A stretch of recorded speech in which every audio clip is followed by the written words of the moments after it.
Hey, how's it going, everyone? Welcome to Shifting Lanes. My name's Hanson, and for this video, I'm sitting in the 2022 Toyota GR86, and I'm very excited because I'm here at Monticello Motor Club, and I get to drive this car around this beautiful track. I'm here to tell you my impressions, what I like and dislike about this car so that you have a better idea before you buy. And if you haven't already, please take this time to hit that subscribe and notification bell so that you can be notified anytime we make a new video. Without further ado, let's get going with this review. For 2022, this is somewhat all new because this is using the same platform, but they made a lot of improvements for structural rigidity. So there's more high strength steel. There's like an O-ring structure right by the trunk that's supposed to improve the rigidity of this car. This also has the bigger engine, of course. That's the big news story here. 2.4 liter engine displacement as opposed to 2.0. So to get that displacement, they had to increase the bore to 94 millimeters. So the old engine had 86 millimeter bore and 86 millimeter stroke, which is kind of cool considering the 86 name. But with this one, you get a bigger bore, so more power, more torque, 228 horsepower to be exact, and that's 10% more power. So anytime you add 10% more power, you're gonna feel it in the butt dyno, and you definitely feel it here. I've been driving around this track all morning. I got to compare this car versus the old one, and I can tell you that this one is much more refined. The engine revs much more freely, much more eagerly, and you really feel that flatter torque curve because peak torque now comes at 3,700 RPMs, whereas before it was all the way up to 6,400 RPMs. So you really have to wring this engine out to get its maximum capacity. And also in the older car, when you're upshifting, you're met with that torque dip, which is pretty awful. It's around 2,500 to 4,000 RPMs. But in this one, that torque dip is narrower and it's much more forgiving to shift this car because you don't have to worry about getting into that dead zone as much. So because of that, this car feels much more capable. It feels much more nimble and again, more forgiving when you're not shifting optimally. As far as handling, that's one of the main tenets that they tried to maintain with this car. They wanted to make sure that they didn't change or ruin the handling characteristics. And I will say that in this car, it feels almost the same in the handling department. You got the same hardware. You've got the McPherson strut up front, multi-link rear suspension in the back. The springs and dampers are slightly tuned because this is a slightly heavier car. It's also a wider track, so basically the geometries have slightly changed a little bit. As for braking, it has the same size rotors, 11.6 ventilated rotors up front and 11.4 inches in the back. I did mention that the track has changed slightly. The overall length has also increased. The ride height is a bit lower, therefore the center of gravity of the car is also just slightly lower. I can't believe that they've made it even lower for the second generation, but they did. As for the steering is great. They made some upgrades to the steering box, and also the electronic steering has been slightly improved. And I could tell when I'm just driving around this track, this feels super light and it's very responsive too. I could read the road really well. This is still a great car to learn car control on because this car feels so light and it feels so responsive and it communicates very well to you. You could really tell when the back end is about to go out and you could easily correct it, unlike some other cars. This still is a slow car, so it's much more fun to drive a slow car fast than vice versa. And if you make a mistake in this car, you could easily correct it and you won't end up smashing it with the shiny side down. If you're an autocrosser, you know that you could still tilt this the other way so that you get more visibility. You could still do that here. And of course, with this headrest here, I believe you could take it out and flip it over so that if you have a helmet,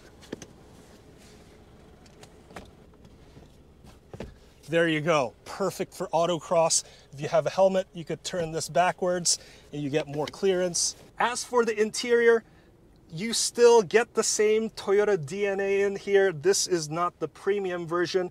In the premium version, you could find the Alcantara seats, whereas in here, you find cloth seats.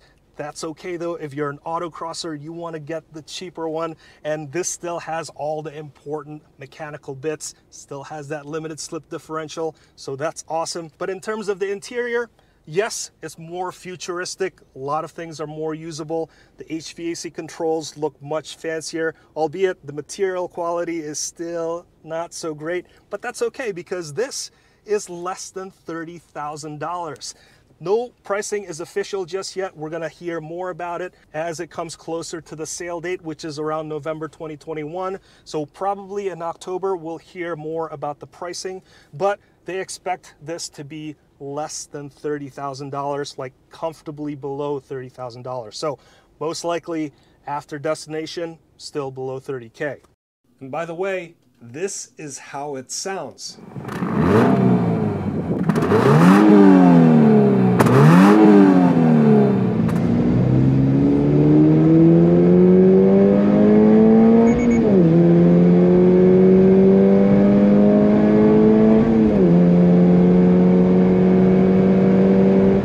This new car sounds louder and more aggressive than the previous car. That's due to a bunch of factors like the bigger engine, improved intake, and exhaust designs.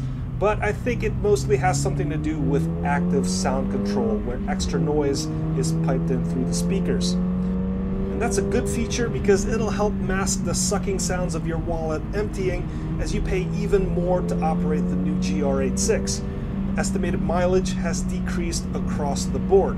This is the only thing that's worse about this new car compared to the previous one. But considering the power bump, I'll take this trade-off any day. Now, as for the design, the Toyota GR86 is going to look very similar to the new Subaru BRZ. They are, for all intents and purposes, identical cars with the exception of suspension, steering, and damping settings, and also some styling differences. Just like the previous generation cars, the BRZ had a face with the goofier smile, whereas the FRS and the 86 had the more angry look. That is the case here as well, where the new BRZ's face politely asks you how your day was. This GR86 says, "What are you looking at?" The front of the GR86 has the rectangular opening that sort of looks like the upcoming Z car, and within this grille you can find the GR badging. That stands for Gazoo Racing, of course. That is Toyota's new performance sub-brand, and that brand now consists of two cars, the GR Supra and this new GR86. We've done plenty of videos on the Supra, so please visit the links up top or down below. Now, something you won't find in the Subaru BRZ is this style grille, which upon closer inspection is made up of little G's. You'll find the same pattern inside on the cloth seats if you get the base GR86 as well. Now, these small touches, along with the startup Boxer engine animation, are the only little Easter eggs that I found in this car, so if you've seen more, please let us know in the comments. Also on the front bumper, you'll find some additional aero work. You'll see that there are ducts that direct air to the wheel wells, and you'll find the same treatment just after the front wheels and exiting the fender. This is a good look, and it reminds me of the Lexus RCF, and I can't wait to see what the aftermarket world will provide, as this is a fantastic opportunity for some wide-body treatment. And if you like modifying, you should be glad that Toyota is bringing out some GR accessories, and they've even started tweaking with what this front fender area is going to look like. As for wheels, since there's two GR86 trims to choose from, the base version will get the 17-inch wheels with Michelin Primacy tires, while the premium version will get the 18-inch wheels with Michelin Pilot Sport 4 tires. And these premium wheels are apparently styled after a Japanese sword. It's a good look, and with the black finish, it's going to look sharp in any of the 7 available colors. Now, after having driven both cars and tires at the track, if you want to put down some serious times, the PS4 tires is the way to go. But on a back road, the Primacy tires will be good enough, and plus, it'll be easier to drift with. Now, moving to the back, this car looks much better than before. First of all, by the rear wheels, there's additional arch fins to help with the aero of the car. There's also dual exhaust with straightforward big cylindrical exhaust tips, and the LED taillights look much more upscale.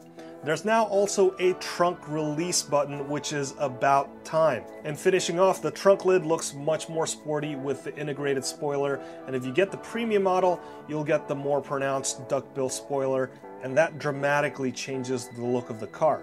Just like the fenders and the front of the car, I'm looking forward to the aftermarket solution that will come out for these spoilers as well. And as time goes on, there will be even more GR accessories available, so that's going to be awesome to look forward to as well. Now, more on the interior, the GR86 is a 2+2, but the rear seats are still laughably unusable.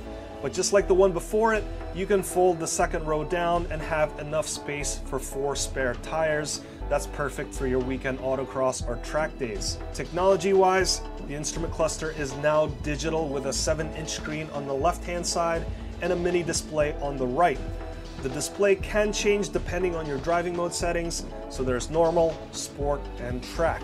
The track display is a little easier to see when you're focused on the track, and it helps that the upshift indicator is more noticeable.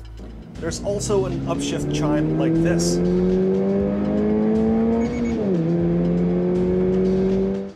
As for the infotainment system, there's an 8-inch touchscreen display that has Apple CarPlay and Android Auto, and there's a total of 6 speakers, 2 USB ports, and an available 200-watt 10-inch subwoofer.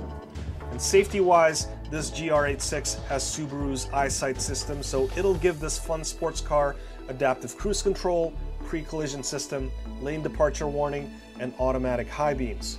This is a huge improvement over the previous generation, and if you get the premium model, you can also get blind spot monitoring and rear cross traffic alert. So overall, this GR86 is much more well equipped than the previous generation. It's easy to see how the first 86 looks like an economy car, but with the new GR86, that's not as apparent. The GR86, in a nutshell, is a great starting point. It's priced so people can afford it, and it's a great starting point for enthusiasts to learn about car control, modifying, and tuning. And it's a great starting point for whatever your automotive enthusiasm may be, whether it's autocrossing, track days, stancing it out, wide bodying it, rally car, whatever it may be. This new GR86 is a solid platform, and I'm really excited for its future. Well, there you have it. I want to thank you so much for watching all the way till the end. If you've learned something, please consider hitting that like button. And if you haven't already, please hit that subscribe and that notification bell so that you can be notified anytime we make a new video. This has been the 2022 Toyota GR86. My name's Hanson, and I will see you next time.